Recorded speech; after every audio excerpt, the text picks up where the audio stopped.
नमस्कार दोस्तों, आप सबका स्वागत है हमारे YouTube चैनल ज्ञान का विद्यालय में। तो आज का अपना ये टॉपिक है वास्तविक संख्या। वास्तविक संख्या क्या है उनके बारे में देखते हैं, कौन सी है, कैसी होती है, सारी चीज हम इस वास्तविक संख्या के बारे में आज जानकारी प्राप्त करेंगे। तो ये वास्तविक संख्या पटवार, SSC, CHS, कांस्टेबल सब एग्जाम्स के लिए इम्पोर्टेंट चीज है। तो वास्तविक संख्या वे संख्या होती है जिनका हम मान निकाल सकते हैं, जिन्हें हम ज्ञात कर सकते हैं, जिन्हें सामान्य तरीके से देख सकते हैं। जैसे वास्तविक संख्या अपने पास 1, 2, 3, 4, x बहुत सारी संख्या जिन्हें हम ज्ञात कर सकता और ये अपनी वास्तविक संख्या होती है। ठीक है, इन्हें हम संख्या रेखा पर प्रदर्शित कर सकते हैं।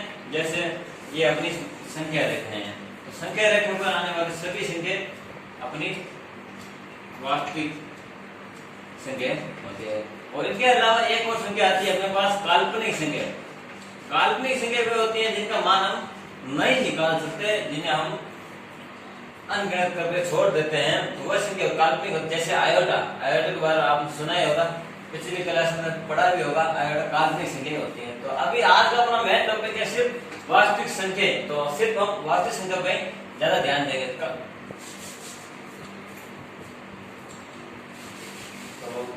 तो वास्तविक संख्या को हम संख्या रेखा पर निर्मित करते हैं।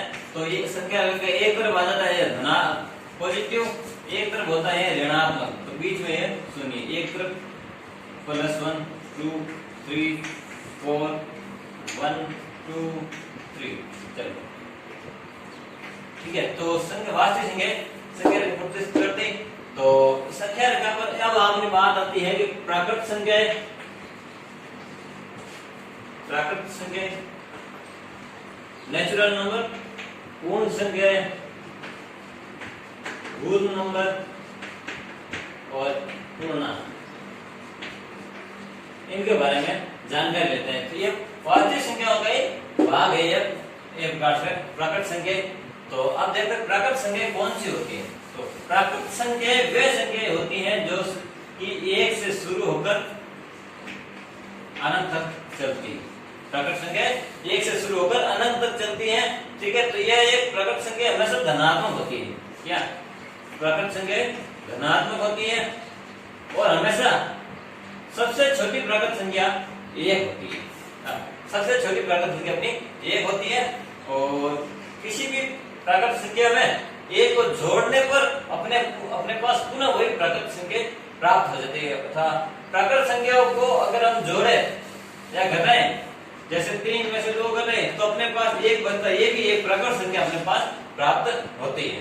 तो ये अपनी थी प्राकृत संख्या। इन्हें हम n के रूप में, समुच्चय के रूप में प्रदर्शित करते हैं। ये समुच्चय 1 से स्टार्ट होकर अनंत तक चलता है। ठीक है, तो ये अपनी प्राकृत संख्या हो गई। अब आती है पूर्ण संख्या। पूर्ण संख्या वे संख्या होती है जो 0 से शुरू होती है और अनंत तक चलती है। ये भी धनात्मक होती है। ठीक है, तो सबसे छोटी पूर्ण संख्या होती है अपनी 0। ठीक है, तो अब सबसे छोटी आ गई पूर्ण संख्या 0।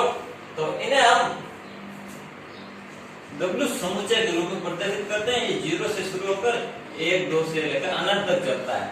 ठीक है, तो अब क्या आता है कि इसके अंदर सभी प्राकृत संख्याएं शामिल होती हैं। तो क्या कह सकता है कि सभी प्राकृत संख्याएं पूर्ण संख्या होती है। क्या सभी प्राकृत संख्याएं पूर्ण संख्या होती है, परंतु सभी पूर्ण संख्याएं प्राकृत संख्याएं नहीं हो सकती है। ठीक है, तो अब आता है अपनी पूर्णांक संख्या। अपने को पता चल गया प्राकृत और पूर्ण संख्या क्या होती है। अब आती है पूर्णांक संख्या। पूर्णांक संख्या हमेशा धनात्मक ऋणात्मक हो सकती है। ठीक है, जैसे -3 है, -2 1 3, ये सारी होती है। ठीक है, कह सकते हैं कि ये माइनस अनंत से लेकर 0 तक बीच में जो संख्या होती है वो अपनी पूर्णांक संख्या कहलाती है। ठीक है, तो पूर्णांक संख्या में प्राकृत संख्या और पूर्ण संख्या भी शामिल होती है। तो कह सकते हैं कि प्राकृत संख्या और पूर्णांक संख्या सभी एक प्रकार से पूर्णांक होती है तथा सभी पूर्णांक संख्या पूर्णतः प्राकृत संख्या नहीं हो सकती। ठीक है, तो अब आते हैं इन प्राकृत संख्याओं के वर्गीकरण किस प्रकार से करते हैं वो देखते हैं हम। प्राकृत संख्या का वर्गीकरण हम सबसे पहला तरीका लेते हैं सम संख्या दूसरी आ जाती है अपने पास विषम संख्या।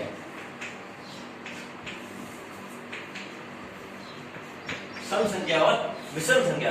तो सम संख्या कौन सी होती है? वह संख्या जिसमें 2 का भाग पूर्ण रूप से चला जाए वो अपने पास सम संख्या होती है। तो सम संख्या जैसे 2, 4, 6, 8 ऐसे अनंत तक बहुत सारी सम संख्या होती है अपने पास। ठीक है, तो इनमें 2 का भाग बराबर चला जाता है और ये अपने पास सम संख्याएं कहलाती है। ठीक है, तो विषम संख्या में क्या होता है कि वो संख्या जिनमें 2 का भाग नहीं जाता वह अपने पास विषम संख्या कहलाती है। 1, 3, 5, 7। ठीक है, तो ये अपने पास सम संख्या और विषम संख्या होती है। ठीक है, तो सम संख्या में अगर किसी भी संख्या में अगर हम 2 जोड़े, जैसे 6 + 2 करेंगे तो अपने पास अगली विषम संख्या अपने पास प्राप्त हो जाएगी। और इसी प्रकार विषम संख्या में अगर 2 जोड़ा जाए तो अपने पास अगली विषम संख्या अपने पास प्राप्त हो जाएगी। ठीक है, तो अब देखते हैं आगे।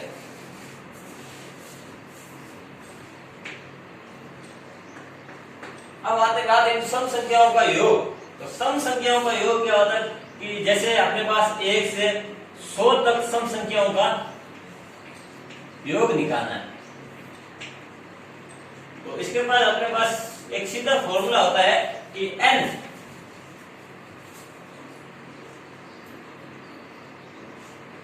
+ 1।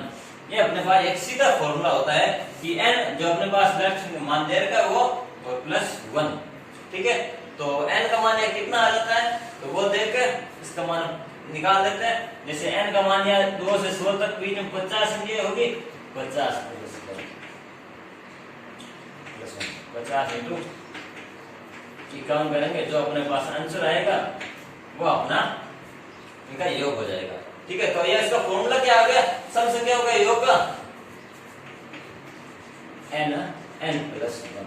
इसी तरह विषम संख्याओं के योग का फॉर्मूला होता है अपने पास n²। ठीक है, तो विषम संख्याओं को योग करके हम देख लेते हैं। जैसे एग्जांपल लेते हैं, जैसे 1 से शुरू करके लगातार 5 संख्याओं का अपने को योग निकालना। जैसे 1 से 5 संख्या निकालते हैं तो 1, 3, 5, 7, 9 ये होता है अपने पास 25। और सीधा अगर निकाले n², n का मान 5, 5 और 25। ठीक है, ये अपने को समझ आएगा आ गया कि सम संख्या और विषम संख्या क्या होती है, इनका योग कैसे निकालते हैं। तो अब आता है अपने पास दूसरा तरीका, दूसरा वर्गीकरण, भाज्य और अभाज्य संख्या। भाज्य और अभाज्य संख्या मैं आपको पहले इनका अंतर समझा रहा हूं सीधे, ताकि अपन बाद में कोई भी कंफ्यूजन नहीं रहती है। ठीक है, तो भाज्य संख्या क्या होती है? वह संख्या जिनमें स्वयं के अलावा, स्वयं और एक को छोड़कर अलावा किसी भी संख्या को भाग जाए, भाज्य संख्या कहलाती है। जैसे 4 है, 6 है, 8 है, ये अपने पास भाज्य संख्या कहलाती है। इनमें स्वयं के अलावा, 4 के अलावा 2 का भी भाग जाता है और 1 का भी जाता है, इसलिए भाज्य संख्या कहलाती है। ठीक है, तो और अभाज्य संख्या जिनमें स्वयं और 1 के अलावा किसी का भाग नहीं जाता। जैसे 2 है, 3 है, 5 है, 7 है, इस तरह से चलती है। ठीक है, तो अब आगे देखते हैं कि ये 2 है ना, वो एक सम अभाज्य संख्या है। सम अभाज्य संख्या एकमात्र संख्या है, एकमात्र सम संख्या है जो कि एक अभाज्य संख्या है। ठीक है, तो 2 के अलावा कोई भी सम संख्या इसके अंदर नहीं आती। अब देखो, चलो अब आगे देखते हैं कि 2 या ऐसे कह सकते हैं 1 से लेकर 100 के मध्य कुल कितनी अभाज्य संख्या होती हैं, तो उनका मान अपने पास 25 होता है। हमेशा ध्यान रखना, ठीक है, कि 1 से लेकर 100 के मध्य कुल अभाज्य संख्या 25 होती है। ठीक है, तो अब बीच में देखो कि 2 आ गया, 3 आ गया, 5 आ गया, 4 इधर आ गया, तो पीछे बचा 1। तो 1 क्या भाज्य संख्या है या अभाज्य संख्या, तो उसके बारे में देखते हैं। एक न तो भाज्य है क्या, एक ना तो भाज्य होता है और ना ही अभाज्य होता है। एक ऐसी संख्या है जो कि ना तो भाज्य है और ना ही अभाज्य है। तो अपने को प्राकृत संख्याओं का वर्गीकरण भी हमने देख लिया। तो अब देखते हैं कि प्राकृत संख्याओं का योग कैसे करता है। जैसे प्राकृत संख्याओं का योग जैसे 1 है, 2, 3, तो n संख्याएं हैं। प्राकृत संख्याओं का योग अपने को क्या होता है n+1/2। ये अपने पास सीधा फॉर्मूला होता है n प्राकृत संख्याओं के योग का, जिससे हम सीधा ही योग निकाल सकते हैं। ठीक है, चलो अब आते वापस एक बार संख्या रेखा पर जाते हैं। संख्या रेखा पर देखते हैं कि 0, 1, 2, 1, 2 के मध्य कुछ ऐसी भी संख्या होती है जैसे 1/2, 1/3, कुछ ऐसी भी संख्या होती है। तो वे संख्या कौन सी है इनके बारे में हम जानकारी प्राप्त करते हैं कि ये संख्या परिमेय संख्या और अपरिमेय संख्या के बारे में अपरिमेय संख्या होती है। चलो अब इनके बारे में हम जानकारी प्राप्त करेंगे।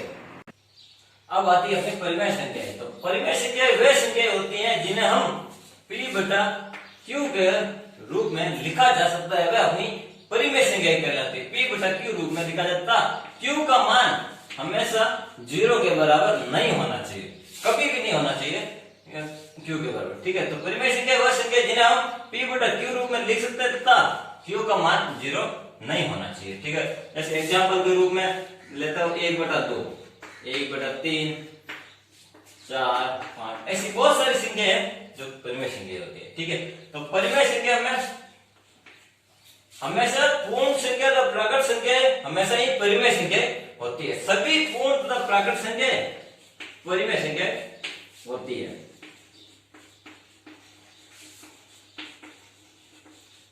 प्राकृत संख्या परिमेय संख्या होती है, परंतु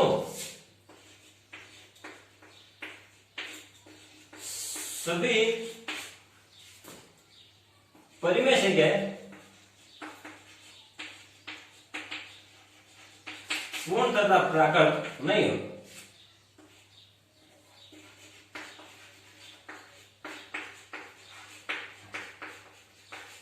क्योंकि देखो जैसे 1/2 एक परिमेय संख्या है परंतु पूर्ण संख्या नहीं है, और उसी तरह जैसे 1/4 पूर्ण संख्या तथा परिमेय संख्या दोनों ही है।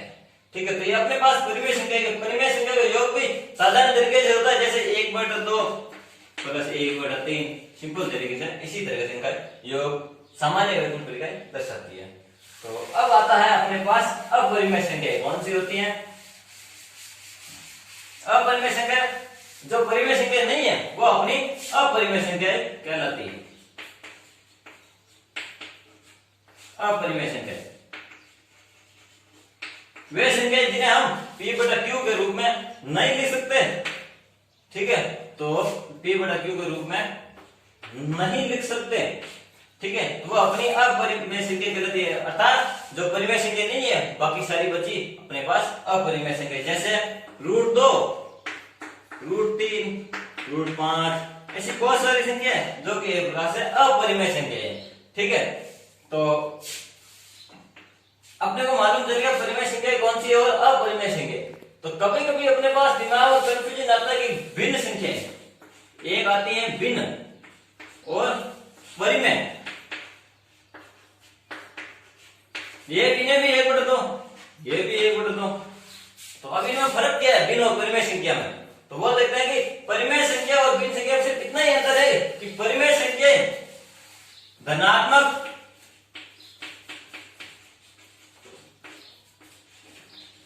ऋणात्मक हो सकती है, जबकि भिन्न हमेशा धनात्मक होती है। पता चला कि भिन्न संख्या और परिमेय संख्या में सिर्फ इतना ही फर्क है कि भिन्न हमेशा क्या होगी धनात्मक तथा परिमेय संख्या धनात्मक ऋणात्मक दोनों ही हो सकती है। ठीक है, तो अब आगे देखते हैं। अब परिमेय संख्याओं का प्रसार होता है वो कैसा होता है। जैसे परिमेय संख्या का प्रसार दो प्रकार, एक होता है शांत प्रसार, शांत प्रसार, दूसरा आता है अशांत प्रसार। शांत प्रसार में होता है किसी भी संख्या का जो प्रसार होगा, जैसे 3/2 है तो 1.5, पॉइंट के बाद 1 या 2 या 4 या 5 के बाद वो अपना रुक जाएगा, ठीक है, तो वो अपने पास शांत प्रसार हो जाता है। इसी प्रकार अशांत, जैसे 1/3 है तो 1/3 3 आगे करता है, चलता रहेगा, अनंत तक चलता रहेगा, तो ये अपने पास अशांत प्रसार हो जाता है, ठीक है। तो ये अपने पास परिमेय संख्या और परिमेय संख्या, शांत प्रसार, अशांत प्रसार, ये अपने को पता चल गया। अब आता है परिमेय संख्याओं के लिए बोर्ड मास का नियम। परिमेय संख्याओं के लिए बोर्ड मास का नियम, परिमेय, ये बोर्ड मास का नियम परिमेय संख्या के लिए बहुत ही ज्यादा, इनका सरलीकरण के लिए बहुत ज्यादा इंपॉर्टेंट है। बोर्ड मास के अनुसार क्या कि हम सबसे पहले बी का मतलब ब्रैकेट को सॉल्व करते हैं, ब्रैकेट को सॉल्व करते हैं, जैसे मंजिला ब्रैकेट है, छोटा कोष्ठक, और ये तो सबसे पहले हम छोटे कोष्ठक को सॉल्व करते हैं, फिर मंजिले कोष्ठक को, और सबसे बाद में सबसे बड़े कोष्ठक को हल करते हैं। तो बोर्ड मास में डी एम ओ और एस,